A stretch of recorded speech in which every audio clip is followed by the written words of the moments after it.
اعوذ باللہ من الشیطان اللعین الرجیم بسم اللہ الرحمن الرحیم ما شاء اللہ لا حول ولا قوة الا باللہ العلی العظیم حسبی اللہ ونعم الوکیل نعم المولا ونعم النصیر افوض امری الی اللہ ان اللہ بصیر بالعباد الحمد للہ الذی ہدانا لہذا وما کنا لنہتدی لولا ان ہدانا اللہ الحمد للہ رب العالمین الرحمن الرحیم والصلاة والسلام علی اشرف الانبیاء والمرسلین وخاتم النبیین والشفیعین المذنبین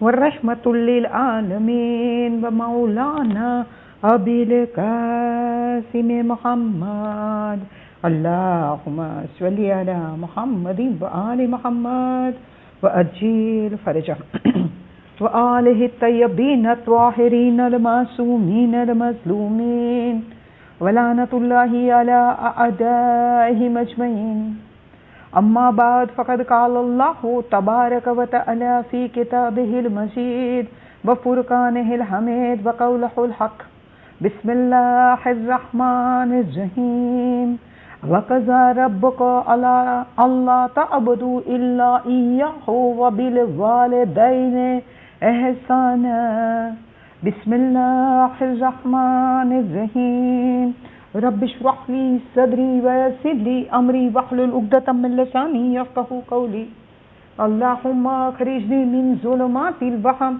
واکرمنی بنور الفہم اللہم افتح علینا ابواب رحمتک وانصر علینا خزائن علمک برحمتک یا ارحم الراحمین یا رب الزہرا بحق زہرا اشف صدر زہرا بظہور حجہ یا رب محمد اجل فرجال محمد یا رب محمد احفظ غیبت محمد یا رب محمد انتقم لابنت محمد مصطفیٰ صلی اللہ علیہ وآلہ وسلم صلوات اللہم صلی علی محمد وآل محمد وعجل فرجهم بنیزان جناب سیدہ سلام اللہ علیہا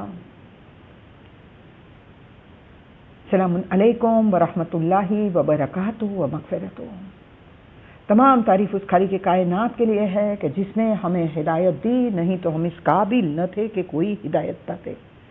اور عزیزان محترم، خداوند عالم جو ہے وہ کہتا ہے انا علینا للہدی، ہدایت ہمارے ذمے ہے۔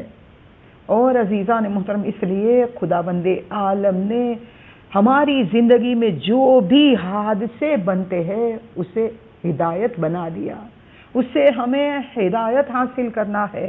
اور عزیزان محترم، آج ہم ایک مرحومہ کے لیے اصالہ ثواب کی مجلس کر رہے ہیں، اور عزیزان محترم یہ ہمارے لیے ایک بہت ہی بڑی نصیحت جو بھی ہے، موت بھی بہت بڑی نصیحت دے کر جاتا ہے۔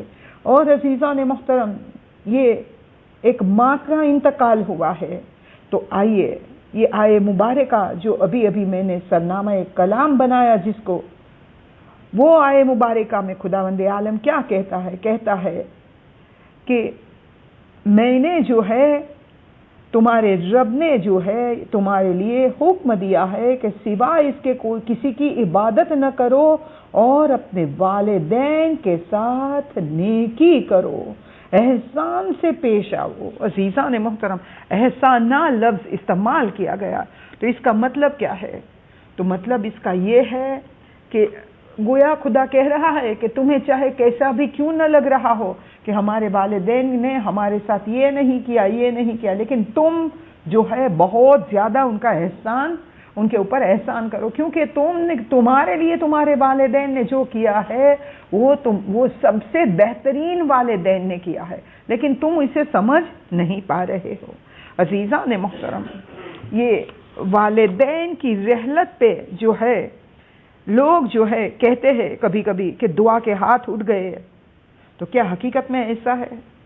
نہیں عزیزان محترم، ماں اور باپ جو ہے اس دنیا سے چلے جاتے ہیں تو بھی ان کی دعائیں بچوں کے لیے ختم نہیں ہوتی، بلکہ یہ کہنا پڑے گا کہ بچوں کو دعائیں والدین سے لینا چاہیے۔ اور عزیزان محترم، آئیے مولا کائنات علی ابن ابی طالب علیہ السلام سے کسی نے سوال کیا کہ مولا جس کی ماں نہیں ہوتی تو اس کے لیے تو دعا کون کرے گا؟ تو امام نے کیا بہترین انداز میں جواب دیا کہ کیا کبھی تالاب کتنا بھی کیوں نہ سوکھ جائے لیکن اس کے نیچے کی جو ہے نمی باقی رہتی ہے، وہ تھوڑا سا گیلا پن باقی رہتا ہے۔ تو عزیزان محترم، گویا مولا کا کہنے کا مقصد یہ تھا کہ والدین چاہے رحلت بھی کیوں نہ کر گئے ہو لیکن ان کی دعائیں لینے کا ذریعہ ابھی ختم نہیں ہوا ہے۔ بچوں کے لیے جو ہے کبھی کبھی ایسا ہوتا ہے کہ زندگی بھر بچے خدمت کرتے رہے لیکن بعد موت کبھی بھول جائے تو وہ بھی آنکھ ہو سکتے ہیں۔ اور عزیزان محترم، کبھی ایسا ہوتا ہے کسی کے والدین ایک دم سے رحلت کر گئے، اچانک رحلت ہو گئی اور بچوں کو جو ہے ایسا لگ رہا ہے کہ میرے والدین کو مجھے جس طرح سے راضی کرنا چاہیے میں راضی نہیں کر سکی یا نہیں کر سکا، تو عزیزان محترم اس کے لیے بھی ابھی وہ والدین کے لیے ایصال ثواب کے لیے جو بھی کرے گا، کسی کو کھانا کھلائے، کسی کی مدد کر دے، کچھ پڑھ کے انہیں تحفہ بھیج دے، مجلسیں کروائے، یہ ساری چیزیں کیا ہے والدین کو راضی کروا سکتی ہے۔ اور جس کے لیے خداوند عالم حکم دیتا ہے، خداوند عالم نے اپنی عبادت کے ساتھ کہا کہ تم تمہارے والدین کے ساتھ نیکی کرو۔ اور عزیزان محترم، ہمارے اور آپ کے معصوم امام فرماتے ہیں کہ اگر تمہیں دعا مانگنی ہے، تم چاہتے ہو کہ تمہاری حاجت پوری ہو جائے جو بھی تم مانگتے ہو، اور عزیزان محترم آج کے دور میں سب کی یہ شکایت ہے، یہ پرابلم ہے، وہ پرابلم ہے، اور یہ وبا جو پھیلی ہوئی ہے جس کی وجہ سے رزق میں بھی اثر ہوا ہے، لوگوں کے قرضے بڑھ گئے ہیں، لوگوں کے رزق کے راستے بند ہوئے، کسی کی جاب چھوٹ گئی، کسی کے بزنس میں پرابلم ہے، کہیں پہ دشمنیاں ہو گئی ہے، کہیں پہ کچھ پرابلم ہے، اور لوگ کہتے ہیں کہ ہم کتنی دعا مانگتے ہیں لیکن ہماری دعائیں قبول نہیں ہوتی۔ تو عزیزان محترم، مولا نے کیا بہترین جو ہے اس کا علاج بتایا ہے، کہا کہ تمہیں اگر تمہاری دعائیں قبول کروانا ہو تو تم پہلے اپنے والدین کے حق میں دعا مانگو، پھر تمہارے لیے دعا مانگو، انشاءاللہ تمہاری دعا ضرور ضرور قبول ہوگی۔ اور عزیزان محترم، ایک چھوٹی سی دعا جسے ہم ہمارے نماز کے قنوت میں مانگ لے تو اس کے لیے کیا بہترین ہمیں ثواب ملے گا اور ہماری حاجتیں بھی پوری ہو جائیں گی۔ اور عزیزان محترم، یہ جسمانی والدین کے لیے جو مانگنا ہے وہ دعا ہے چھوٹی سی، رب ارحمہما کما ربیانی صغیرا۔ اور عزیزان محترم، تو پھر ہم ہمارے روحانی باپ کو کیسے بھول سکتے ہیں؟ اگر جسمانی والدین کا اتنا احترام ہو کہ ان کے لیے دعا مانگو تو ہماری دعائیں قبول ہو جائے، تو زمانے کے امام تو ہمارے روحانی باپ ہے۔ اگر ہم چاہتے ہیں کہ ہماری دعا قبولیت کے درجے پہ پہنچے تو ہمیں پہلے ہمارے روحانی باپ کے لیے دعا مانگنا ہے، پھر ہماری جسمانی والدین جو ہے ان کے لیے رب ارحمہما کما ربیانی صغیرا کہہ کر دعا مانگنا ہے، پھر اپنی حاجت کو مانگنا ہے، انشاءاللہ ضرور ہماری حاجتیں پوری ہوں گی۔ اور امام زمانہ کے لیے اگر کوئی دعا مانگنا ہے تو سب سے بہترین دعا اللہم کل ولیک والی دعا۔ اور ہمارے علماء جو ہے وہ کہیں سالوں تک جتنی ان کی زندگی تھی، وہ اپنی پچھلی زندگی میں انہوں نے اتنے سالوں تک مسلسل جو ہے یہ والی دعا کو اپنی نماز کے قنوت میں پڑھا۔ اور عزیزان محترم، ہم اور آپ، ہمارے دل کی سب کی تمنا یہ کہ بس ہمیں دنیا میں تو خداوند عالم نے جو بھی دیا ہے اس کے لیے شکریہ کرتے ہیں، نہیں دیا ہے مانگتے ہیں، لیکن ہر ایک کے دل کی تمنا یہ کہ ہمارے وقت کے امام ہمیں دوست رکھے، نبی خدا صلی اللہ علیہ وآلہ وسلم کی بارگاہ میں ہم عزت دار بنے۔ عزیزان محترم، تو ہمیں کیا کرنا چاہیے؟ آئیے میں عمار بن حباب کا ایک بات بتاتی چلوں کہ جو چھٹے امام کی خدمت میں آئے اور مولا سے کہنے لگے مولا میرا بیٹا اسماعیل جو ہے وہ میرے ساتھ بہت ہی نیکی کرتا ہے، یعنی کہ میرا بہت ہی خدمت گزاری کرتا ہے، میرے ساتھ بہت ہی اچھا سلوک کرتا ہے، اچھے سے پیش آتا ہے۔ عزیزان محترم سنیے امام کا جواب کیا تھا۔ امام نے فرمایا کہ میں اسے دوست رکھتا ہوں، لیکن اب جو تم نے کہا کہ تمہارا بیٹا تمہارے ساتھ بہترین اخلاق سے پیش آتا ہے، تم سے بھلائی کرتا ہے، تم سے محبت کرتا ہے، تمہارے ساتھ نیکی کرتا ہے، تمہاری خدمت کرتا ہے، تو میں جو ہے میری محبت میں اس کی جانب اضافہ ہو گیا۔ اللہ اکبر۔ عزیزان محترم، امام جس سے کہے کہ میری محبت میں اضافہ ہو گیا، اگر ہم چاہتے ہیں کہ اگر ہمارے وقت کے امام ہم سے محبت کرے تو ہمیں کیا کرنا پڑے گا؟ ہمارے والدین چاہے زندہ ہو چاہے ان کی رحلت ہو گئی، زندہ ہو تو بہت ہی بہترین ہے، ان کے ساتھ بہترین انداز میں پیش آئے، ان کی خدمت کرے، ان کا جو بھی کام ہے وہ انجام دے۔ عزیزان محترم، کیا بہترین ثواب ہے والدین کا۔ اگر کوئی ایک رات اور ایک دن والدین کی خدمت کرتا ہے تو روایتوں میں ملتا ہے کہ اسے 1 سال تک مسلسل جہاد کا ثواب ملے گا۔ اللہ اکبر۔ 1 سال تک جہاد کرنا کتنا مشکل ہے عزیزان محترم، لیکن اگر والدین کی خدمت کی 1 دن اور 1 رات تو خداوند عالم 1 سال تک جہاد کا ثواب دیتا ہے۔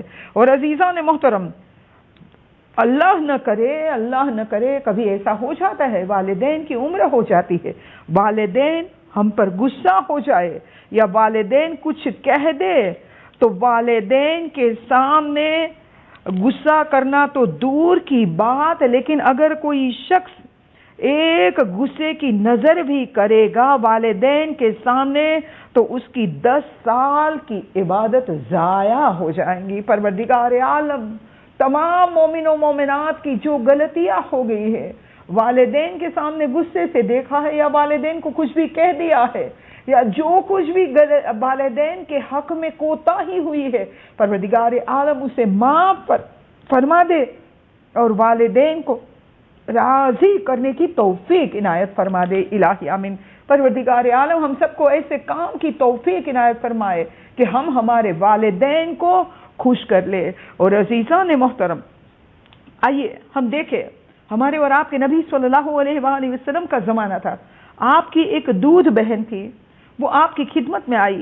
نبی خدا صلی اللہ علیہ وآلہ وسلم اسے دیکھ کر بہت زیادہ خوش ہوئے اور اس کے احترام میں اپنی چادر بچھا دی اور ہنستے ہوئے مسکراتے ہوئے چہرے کے ساتھ بہترین عزت دے کر انہیں محبت سے ان کے ساتھ باتیں کرنے لگے، ان کے سامنے ہنس کے باتیں کرنے لگے، مسکراتے رہے، ان کو عزت دیتے رہے۔ اور لوگوں نے دیکھا تھوڑی دیر میں کہ اس کا بھائی آیا، لیکن رسول خدا صلی اللہ علیہ وآلہ وسلم نے اس کی جانب اس طرح سے نہیں دیکھا جس طرح سے یہ بہن کے سامنے دیکھا تھا، جس طرح سے عزت دی تھی یہ بہن کو، جس طرح سے محبت سے پیش آئے تھے یہ بہن کے ساتھ، ایسی عزت اسے نہیں دی، ایسی محبت کے ساتھ اس سے پیش نہیں آئے۔ جب لوگوں نے اس کے بارے میں ہمارے اور آپ کے نبی صلی اللہ علیہ وآلہ وسلم سے سوال کیا کہ آپ نے کیوں ایسا کیا، وہ آپ کی دودھ بہن تھی جو اسے تو بہت زیادہ عزت دی اور اسے تو بہت محبت سے پیش آئے، بہترین اخلاق سے پیش آئے، لیکن اس کو آپ نے جو ہے بہت زیادہ توجہ نہیں دی۔ تو ہمارے اور آپ کے نبی صلی اللہ علیہ وآلہ وسلم کا جواب تھا کہ وہ میری جو دودھ بہن تھی وہ اپنے والدین کی بہترین خدمت کرنے والی تھی، لہٰذا میں نے اسے عزت دی، اسے محبت سے پیش آیا۔ اللہ اکبر۔ پروردگار عالم ہم سب کو بزم رسالت میں عزت عنایت فرمائے، ہمارا شمار بہترین والدین کی اطاعت کرنے والوں میں قرار دے، اور یہ بچوں نے جو اپنی ماں کی خدمت کی ہے ان کی خدمت کو خداوند عالم قبول فرما لے، اور دنیا کے تمام مومن و مومنات کے جو اولاد ہے انہیں توفیق دے کہ وہ اپنے والدین کی بہترین خدمت کرے تاکہ ان کی دنیا بھی سنور جائے، ان کی آخرت بھی سنور جائے۔ اور عزیزان محترم، آج کے دور میں سب سے زیادہ خوف کی چیز کا ہے؟ سب ڈر رہے ہیں وبا سے، سب ڈر رہے ہیں بیماری سے، سب کو چاہیے کہ بیماری سے حفاظت میں رہے، سب کو چاہیے کہ جو بیمار ہے انہیں شفا ملے۔ عزیزان محترم، آئیے ہم دیکھیں کہ فضل بن یحییٰ برمکی جو ہے اس کی سینے پہ جو ہے ایک مرتبہ سفید داغ دکھنے لگا، وہ بہت ہی رنجیدہ ہوا، اور عزیزان محترم اب تو داغ اتنا بڑا دکھائی دینے لگا کہ اس نے جو ہے دن کے وقت حمام میں جانے کا بھی بند کر دیا کہ کوئی اس کا داغ دیکھ نہ لے۔ اور عزیزان محترم ایک دن اس نے جو ہے اپنے دربار میں اپنے درباریوں سے پوچھا کہ بتاؤ اس وقت جو ہے سب سے بہترین جو ہے حکیم کون ہے؟ تو لوگوں نے کہا کہ جاسلیک مجوسی جو ہے وہ سب سے بہترین ہے، وہ شیراز میں رہتا ہے، وہ سب سے بہترین حکیم آج کے دور میں وہی ہے اور اس کا ہی نام لیا جاتا ہے۔ اس نے اسے بلایا، پہلے تو اس کا ٹیسٹ کرنے کے لیے جو ہے اسے کہا کہ میرے پیروں میں درد ہے تو اس کی دوائی کرو، تو اس نے جو ہے کچھ دوائی دی اور کہا کہ اس کے ساتھ آپ کو کھٹا کچھ نہیں کھانا ہے۔ اور عزیزان محترم وہ دوائی اس نے کھائی لیکن کھٹا کھانے کا نہیں چھوڑا، اور پھر ایک مدت تب جب دوائی کھائی پھر فضل نے کہا وہ حکیم سے کہ تم نے جو دوائی دی لیکن اس کا کوئی اثر نہیں ہے۔ اب جو حکیم نے کہا کہ تمہارا پیشاب ٹیسٹ کرنا پڑے گا، اور پیشاب ٹیسٹ کر کے اس نے کہا کہ تم نے جو ہے کھٹا کھانا نہیں چھوڑا ہے، تم پرہیز نہیں کرو گے تو میں تمہاری دوائی نہیں کروں گا۔ اب جو ہے فضل برمکی جو ہے اس کو جو ہے یقین آ گیا کہ یہ بہترین طبیب ہے۔ اب اس نے اپنے سینے کے سفید داغ کو دکھایا اور اس سے کہا کہ تم اس کا علاج کرو۔ تو وہ جو تھا طبیب اس نے کہا کہ یہ تو میری چٹکی بھر کی کام ہے، چٹکی بجانے میں کام ہو جائے گا، میں آپ کا علاج کر دوں گا اور آپ کو یہ بہت ہی جلدی سے اس بیماری سے نجات مل جائیں گی۔ اس نے اتنے سارے علاج کیے لیکن اس کی بیماری سے کوئی شفا نہیں ہو رہی تھی۔ تو اب جو ہے بادشاہ فضل بن یحییٰ برمکی جو ہے وہ بھی بڑا پریشان، اور یہ حکیم جو ہے جاسلیک مجوسی وہ بھی بڑا پریشان کہ یہ کیوں ٹھیک نہیں ہو رہا ہے۔ بس ایک دن جو ہے فضل نے کہا کہ تم جو ہے ناکام ہوا ہے، تمہاری دعا اثر نہیں کر رہی ہے۔ بس ایک مرتبہ حکیم جو تھا وہ بہادر تھا، اس نے جو ہے فضل کے سامنے ہی بات کو کہہ دیا اور کہا کہ تمہارے والدین، تمہارے بابا خصوصاً جو ہے وہ تم سے ناراض ہے، اور جب تک وہ ناراض رہیں گے تمہیں تمہاری بیماری سے شفا نہیں ملے گی۔ عزیزان محترم فضل جو ہے بادشاہ تھا لیکن وہ حیران رہ گیا کہ یہ حکیم کو کیسے پتا چلا کہ میرا باپ مجھ سے ناراض ہے۔ تو عزیزان محترم اس نے پوچھا کہ تمہیں کیسے پتا چلا؟ تو اس نے کہا کہ جب تمہارا علاج میں کر رہا تھا تمہیں شفا نہیں ہو رہی تھی تو مجھے لگا کہ تم سے ضرور کوئی ناراض ہے، خدا کا بندہ، اور میں نے دیکھا کہ تمہارے دروازے سے کوئی مانگنے والا خالی ہاتھ نہیں جا رہا ہے۔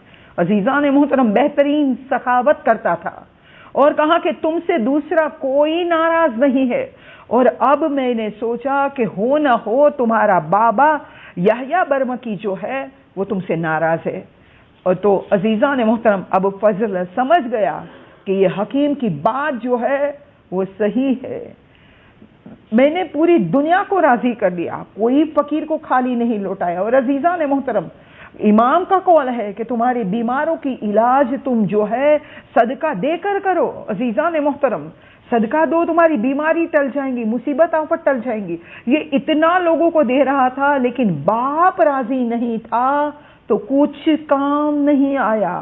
عزیزان محترم تو اس سے ہمیں سوچنا ہے کہ ہمیں ہمارے والدین کو کیسے راضی کرنا ہے، اور اگر والدین راضی ہو گئے تو ہماری دنیا بھی کامیاب، ہماری آخرت بھی کامیاب۔ اور عزیزان محترم یہ والدین کیا ہے؟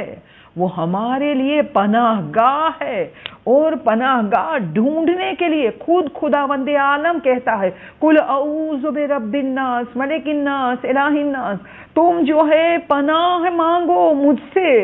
اور عزیزان محترم خداوند عالم جو کہتا ہے کہ پناہ مانگو شیطان سے، میرے پاس آؤ پناہ مانگنے کے لیے۔ اور عزیزان محترم خدا کا حکم ہے کہ تمہارے والدین بھی جو ہے تمہارے لیے جو ہے خداوند عالم نے پناہ گاہ بنائی ہے۔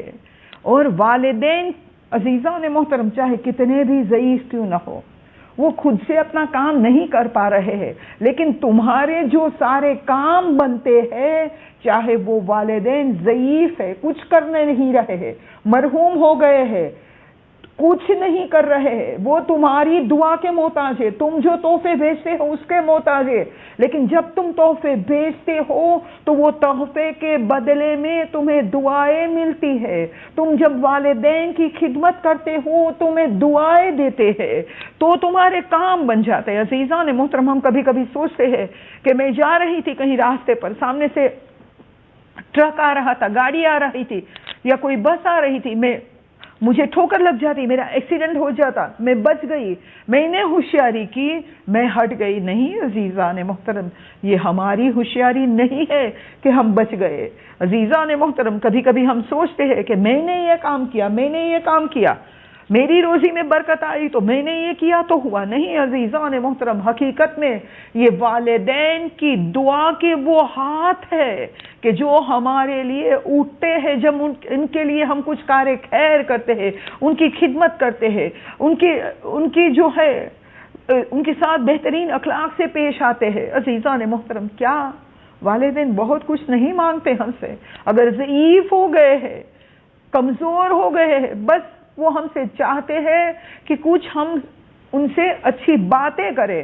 اور عزیزان محترم، خاص طور سے بتاتی چلوں، والدین کے معنی خالی وہ ماں باپ نہیں ہے کہ جن کے ذریعے ہم اس دنیا میں آئے۔ نہیں عزیزان محترم، والدین میں 3 شامل ہوتے۔ ایک ہمارے اصلی والدین کہ جس کے ذریعے ہم دنیا میں آئے، دوسرے ہمارے ساس سسر، چاہے وہ مرد ہو یا عورت ہو، دونوں کے لیے ایک حکم ہے، اور تیسرے ہم نے جس سے علم حاصل کیا وہ ہے والدین کا درجہ رکھتے ہیں ہمارے لیے۔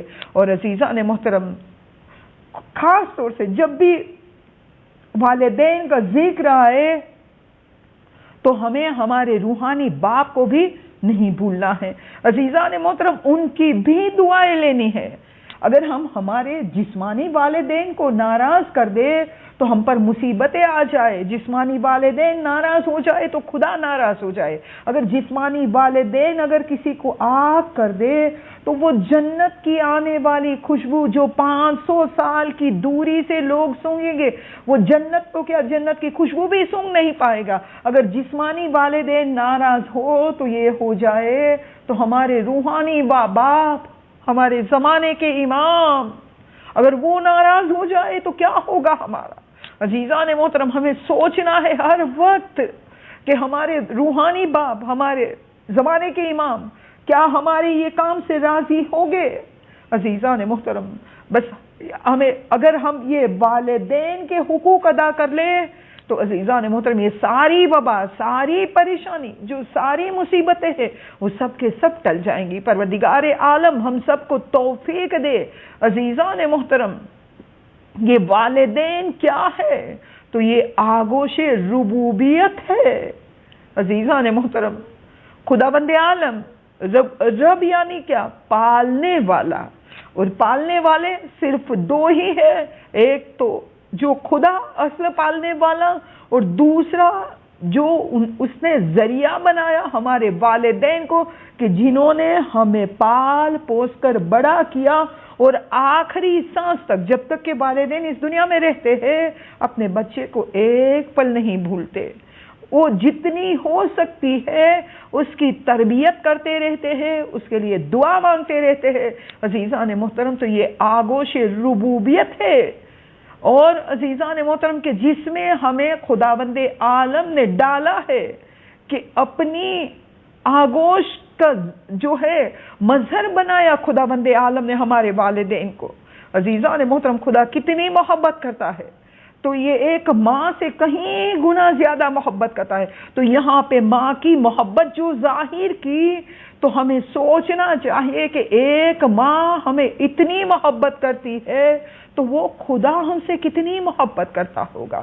اور عزیزان محترم، ہمیں کیا چاہیے؟ چاہے کتنا بھی ہم بلند درجہ کیوں نہ چاہتے ہو، اور خاص طور سے ہمارے علماء جو ہے، ان کو جب پوچھا گیا کہ آپ کو یہ بڑا درجہ کیسے ملا؟ عزیزان محترم، تو زیادہ تر علماء جو ہے انہوں نے یہ کہا کہ ہمارے والدین کی دعاؤں سے۔ عزیزان محترم، بے شک علم حاصل کرنا ہے، اس پر عمل کرنا ہے، محنت کرنا ہے، امام سے مدد مانگنا ہے، لیکن اگر والدین خوش نہیں ہے تو ہم جو ہے علم کے کام میں بھی آگے نہیں بڑھ سکتے۔ دنیا کا کوئی درجہ چاہتے ہیں تو اس میں بھی ہم دنیا کا بھی کوئی درجہ نہیں مل سکتا، چاہے وہ سٹیٹس ہو، چاہے وہ بزنس ہو، چاہے وہ جاب ہو، چاہے وہ اسٹڈی کرتے ہوئے بچے جو ہے ان کو کوئی ایڈمیشن لینا ہو یا کچھ بھی کرنا ہو، بچیاں بچے جو بھی اچھے رشتے چاہتے ہیں، کچھ بھی حاجت کیوں نہ ہو، لیکن ایک مرتبہ والدین کو راضی کر لے۔ عزیزان محترم، دعا جو ہے وہ دو طرح سے ہوتی ہے۔ ایک دعا وہ ہوتی ہے کہ جو دل سے نکل جاتی ہے، اور ایک دعا وہ ہوتی ہے کہ جو مانگنا پڑتی ہے۔ عزیزان محترم، ایک ہی ماں کے دو بچے کیوں نہ ہو، لیکن ایک بچہ ایسا ہوتا ہے کہ ماں نے پکارا، جی ممی ابھی آیا کہہ کر ماں کے پاس جلدی سے دوڑ جاتا ہے۔ ماں جو بھی کام بتائے وہ تو کر ہی دیتے ہیں، لیکن دوسرا بھی کر دیتے ہیں اور ماں کو راضی کر لیتے ہیں۔ اور دوسرا بچہ جو ہے وہ شرارتی، ماں 10 بار کہیں گی تب جا کے وہ کرے گا۔ عزیزان محترم، بتائیے وہ بچہ کہ جو ماں کی ایک آواز پہ دوڑ کے چلا جائے اور کام کر دے، تو کیا اس کے لیے ماں کو دعا کرنے کی ضرورت پڑے گی؟ نہیں، وہ تو گویا یوں کہا جائے گا کہ ماں کے دل سے دعا کو کھینچ کر نکال لیا ہو۔ اللہ اکبر۔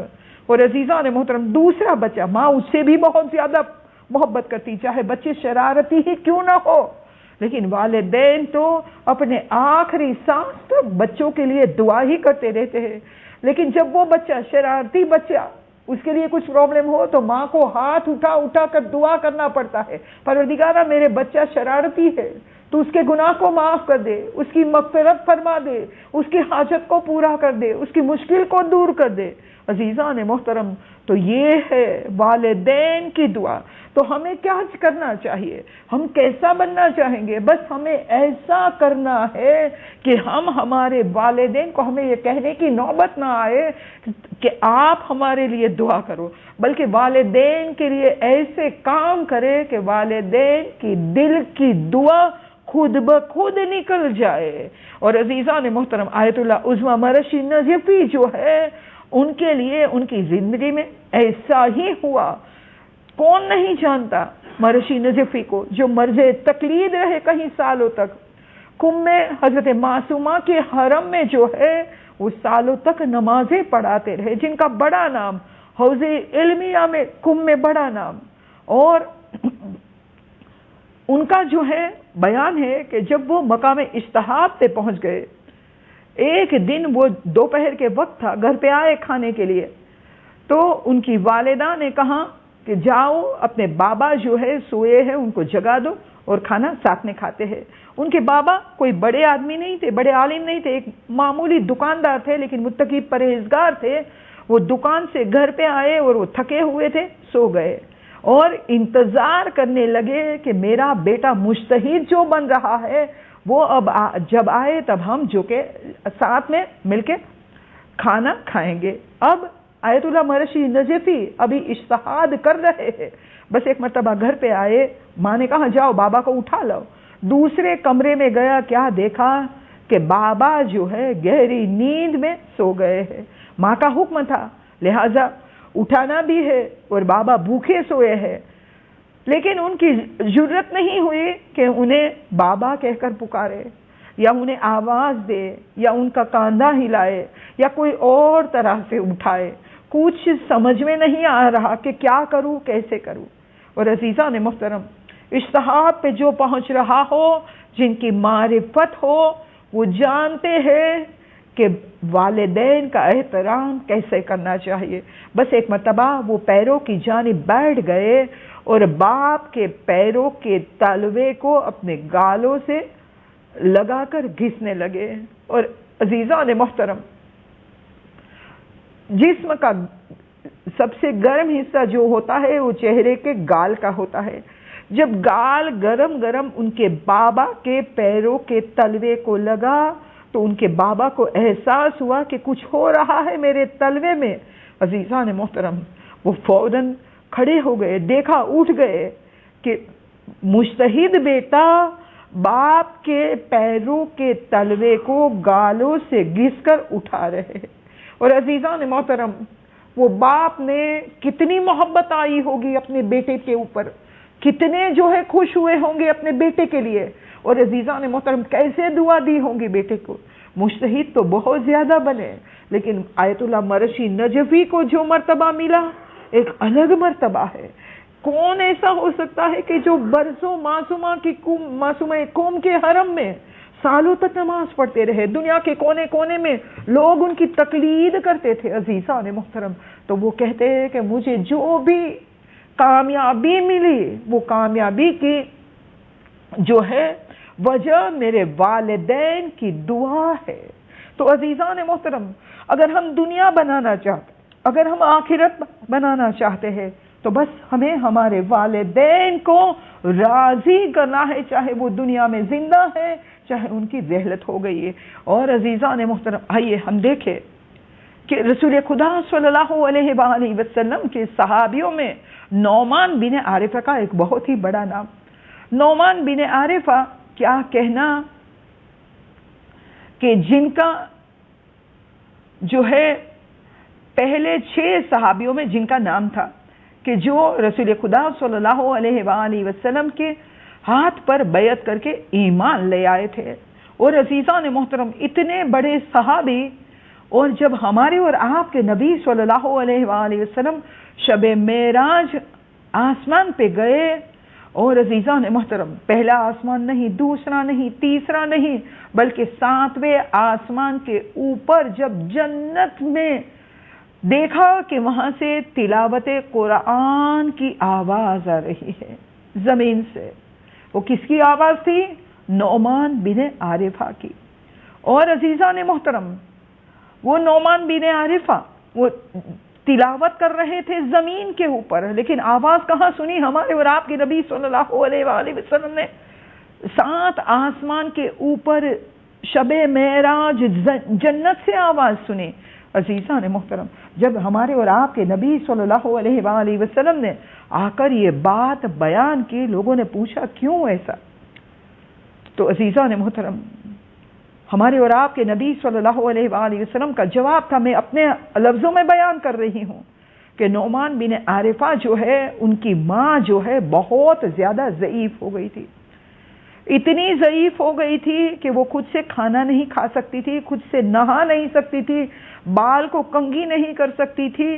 اور عزیزان محترم، تو نعمان بن عارفہ جو ہے خود اپنے ہاتھوں سے ان کو کھانا کھلاتے تھے، اپنے ہاتھوں سے ان کے بال میں تیل ڈالتے تھے، کنگھی کر دیتے تھے، کپڑے دھو دیتے تھے، اور ان کے نہلانے میں بھی جو ہے وہ خاص طور سے وہ خود ان کا خیال رکھتے تھے. اور عزیزان محترم، اتنا سب کام کرنے کے باوجود بھی ان کی ماں جو ہے ان کے منہ میں دانت نہیں تھے اور زبان لڑکھڑاتی تھی. جب وہ کچھ کہتی تھی تو وہ سمجھ نہیں پاتے تھے. اور عزیزان محترم، ان کی بیوی جو ہے نعمان بن عارفہ کی بیوی، وہ جلدی سے سمجھ جاتی تھی ان کی ماں کیا کہنا چاہتی ہے، وہ جلدی سے سمجھ جاتی تھی. تو عزیزان محترم، جب ماں کے کھٹیا کے پاس، ماں کے بیڑ کے پاس نعمان بن عارفہ بیٹھے ہو، ان کی ماں کچھ بولے، انہیں کچھ کہنے جائے، تو جب وہ سمجھ نہیں پاتے تھے تو وہیں کے وہیں ایسا نہیں کہتے تھے کہ ماں تم کیا بولتی ہو، مجھے سمجھ میں نہیں آ رہا، یا اپنی بیوی کو وہیں کے وہیں نہیں پوچھتے تھے کہ ماں کیا کہہ رہی ہے، مجھے کہو. عزیزان محترم، کیوں؟ تو یہاں پہ جو ہے سوچنے کا مقام ہے.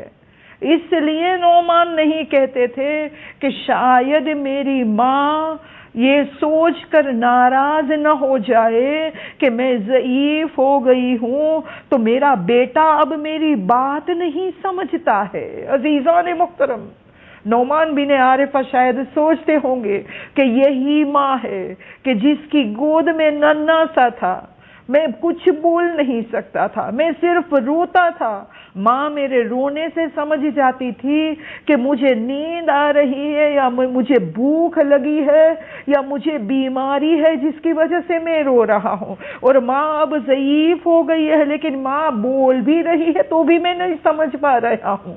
میں نہیں سمجھ پا رہا ہوں. یہ سوچ کر ماں کو دکھ نہ پہنچے، ماں ناراض نہ ہو جائے. عزیزان محترم، ہے کوئی ایسا سوچنے والا؟ اگر ایسا سوچ کر والدین کی کوئی خدمت کرے تو وہ زمین پہ تلاوت قرآن کرے تو اس کی آواز جنت میں آتی ہے. یہ ہے والدین کی خدمت کا درجہ. عزیزان محترم، اگر امام کہتے ہیں ہمیں کہ میں جو ہے دن کے اجالے میں اور رات کے اندھیرے میں 2 وقت دن میں جو ہے میں والدین کی مغفرت کی نماز پڑھتا ہوں. تم روزانہ 1 مرتبہ تو پڑھو.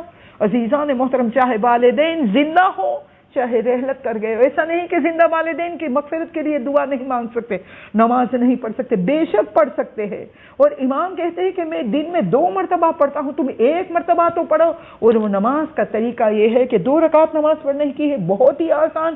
پہلی رکعت میں سورہ حمد کے بعد توحید اور دوسری رکعت میں سورہ حمد کے بعد سورہ کوثر پڑھنا ہے. بالکل چھوٹے چھوٹے 2 سورے، لیکن وہ مغفرت والدین کی نماز اتنی بلند درجہ کہ والدین کو بہت زیادہ اس سے فائدہ پہنچتا ہے. تو عزیزان محترم، ہمیں چاہیے کہ یہ نماز ہم روزانہ پڑھے، کبھی مس نہ کرے. کیونکہ خود امام کہتے ہیں کہ میں 2 مرتبہ پڑھتا ہوں، تم 1 مرتبہ تو پڑھو دن میں. تو عزیزان محترم، چاہے دن میں پڑھ لے چاہے رات میں پڑھ لے، بس پروردگار عالم جو ہے یہ بچوں کی ماں اس دنیا سے رحلت کر گئی ہے. عزیزان محترم، اور ہم سب مل کر بچوں کو پرسا دے رہے ہیں. عزیزان محترم، یہ ماں کی بات آئی اور عزیزان محترم تو ہمیں کربلا والے بڑے یاد آ جاتے ہیں. بھائی عزیزان محترم، دور دور سے لوگ بھلے نہیں آ سکتے، چاروں طرف وبا پھیلی ہوئی ہے، لیکن دور دور سے لوگ جو ہے کوئی فون کر رہا ہے، کوئی میسج کر رہا ہے، کوئی ایصال ثواب کی مجلس کروا رہا ہے، کوئی کچھ ان کے ایصال کے لیے کروا رہا ہے تاکہ بچوں کو جو ہے ماں کے اٹھنے کا رنج کم ہو جائے، انہیں دلاسا دے سکے، ان کو کچھ صبر آ جائے. عزیزان محترم، عزیزان محترم، لیکن ہائے میرے مولا حسین علیہ السلام کی بچیوں کو لوگوں نے کیسے پرسا دیا. ہائے عزیزان محترم، پرسا دینے کی بات تو دور، لیکن ہائے جب مولا حسین علیہ السلام شہید ہو گئے، ہائے مولا کی بیٹیوں کو یہ پیغام کس نے پہنچایا؟ ہائے کوئی انسانوں میں ایسا نہیں تھا کہ جو مولا کی بیٹیوں کو پیغام پہنچائے. ہائے سکینہ بی بی کو خیمے میں پیغام زلجنا نے پہنچایا، اور فاطمہ صغرا جو مدینے میں اپنے بابا کا انتظار کر رہی تھی، اسے کیسے پیغام پہنچا؟ ہائے اسے پرندوں نے، کبوتروں نے پیغام پہنچایا. ہائے عزیزان محترم، ہم 1-2 دن پرسا دے لے تو بھی ہمارا جی نہیں بھرتا. 10واں آیا ہمارا دل چاہتا ہے پھر ہم اسے پرسا دے بچوں کو، 20ویں پہ پرسا دے، چہلم منایا پرسا دیتے ہیں. عزیزان محترم، ہائے لیکن سکینہ شہزادی کے پاس کوئی پرسا دینے والا نہیں تھا. نہ سید سجاد کو کوئی پرسا دینے والا تھا، نہ مولا حسین کی بہن کو کوئی پرسا دینے والا تھا. آئے لوگ آئے ضرور، لیکن ہاتھوں میں آگ لے کر آئے، خیموں میں آگ لگا دی، برچیاں چبا چبا کر چادریں چھین لی. بیمار بیٹے کو پرسا دینا تو دور، بستر سے چھین لیا. ہائے میرا مولا سجاد، جیسے ہی بستر چھینا منہ کے بل زمین پر گرا، ہائے شہزادی سکینہ کیسے یتیم ہوئی، کسی نے پرسا تو نہیں دیا، لیکن کانوں سے گوشوارے جو بابا نے عید کے دن پہنائے تھے وہ بھی چھین لیے، کانوں کی لوہے پھٹ گئی، گالوں پہ تماچے کھائے، کرتے میں آگ لگ گئی۔ اللہ لعنت اللہ علی القوم الظالمین، انا للہ و انا الیہ راجعون۔ پروردگارہ ان تمام مظالم کا انتقام لینے کے لیے تو ہمارے امام کو جلد سے جلد بھیج دے۔ مالک جب امام کا ظہور ہو جائے، ان کی پہلی آواز پہ ہم سب کو لبیک کہنے کی توفیق عنایت فرماؤ۔ تمام مرحومین کو رجت کا زمانہ نصیب فرمانا، ہمیں ہمارے امام کی خدمت کا موقع نصیب فرمانا۔ مالک جو بھی بیمار ہے انہیں شفا کاملہ و عاجلہ عنایت فرما دے۔ مالک مرحومہ کی مغفرت فرما دے، ان کے گناہان کبیرہ و صغیرہ کو معاف کر کے اس کی جگہ پہ بہترین نیکیوں کو لکھ دے، ان کی قبروں کو مثل جنت بنا دے، تمام مرحومین کی قبروں کو مثل جنت بنا دے، اور ان کے فیملی والوں کو بہترین صبر جمیل عنایت فرما۔ مالک تمام پریشان حال دنیا کے کونے کونے میں مومن و مومنات ہیں، ان کے تمام کے رنج غم بلا آفت پریشانی بیماری کو دور فرما دے، تمام کو شفا کاملہ و عاجلہ عنایت فرما دے، اور تمام مرحومین کی مغفرت فرما دے۔ الحمدللہ علی کل نعمہ و صلی اللہ من کل خیر و اعوذ باللہ من کل شر و استغفر اللہ من کل ذنب۔ بسم اللہ الرحمن الرحیم، الحمدللہ رب العالمین، الرحمن الرحیم، مالک یوم الدین، ایاک نعبد و ایاک نستعین، اہدنا الصراط المستقیم، صراط الذین انعمت علیہم غیر المغضوب علیہم ولا الضالین۔ بسم اللہ الرحمن الرحیم، قل هو اللہ احد اللہ الصمد لم یلد ولم یولد ولم یکن له کفوا احد۔ بسم اللہ الرحمن الرحیم، قل هو اللہ احد اللہ الصمد لم یلد ولم یولد ولم یکن له کفوا احد۔ بسم اللہ الرحمن الرحیم، قل هو اللہ احد اللہ الصمد لم یلد ولم یولد ولم یکن له کفوا احد۔ اللہم صلی علی محمد و آل محمد و عجل فرجہم۔ پروردگارہ اس سورہ فاتحہ کا ہدیہ، اس مجلس کا ہدیہ ہم پنجتن پاک 12 امام 14 معصومین علیہ السلام کی خدمت میں پیش کرتے ہیں، شہداء کربلا، اسیران کربلا، تمام انبیاء، تمام اوصیاء کی خدمت میں پیش کرتے ہیں، اور ان کا ہدیہ جو ہے فیروزہ بن رضا حسین بھائی ماسٹر، تمام دوسانی فیملی اور تمام ماسٹر فیملی اور تمام کھوجا فیملی کے ارواح کو تو بخش دے۔ مالک و معبود تمام مرحومین کی قبروں کو تم سے جنت بنا دے، ان کے درجات کو بلند فرما دے۔ مالک مالک مالک قبر، حشر، نشر، پل صراط، ہر جگہ پہ تو مالک تمام مومن و مومنات کے ساتھ تیرے فضل سے کام لینا، تیرے عدل سے کام نہ لینا، اور ہم سب کو جنت میں پنجتن پاک کی قربت میں جگہ عنایت فرما دینا۔ ربنا تقبل منا انک انت السمیع العلیم، اللہم صلی علی محمد و آل محمد و عجل فرجہم، لا حول ولا قوة الا باللہ العلی العظیم۔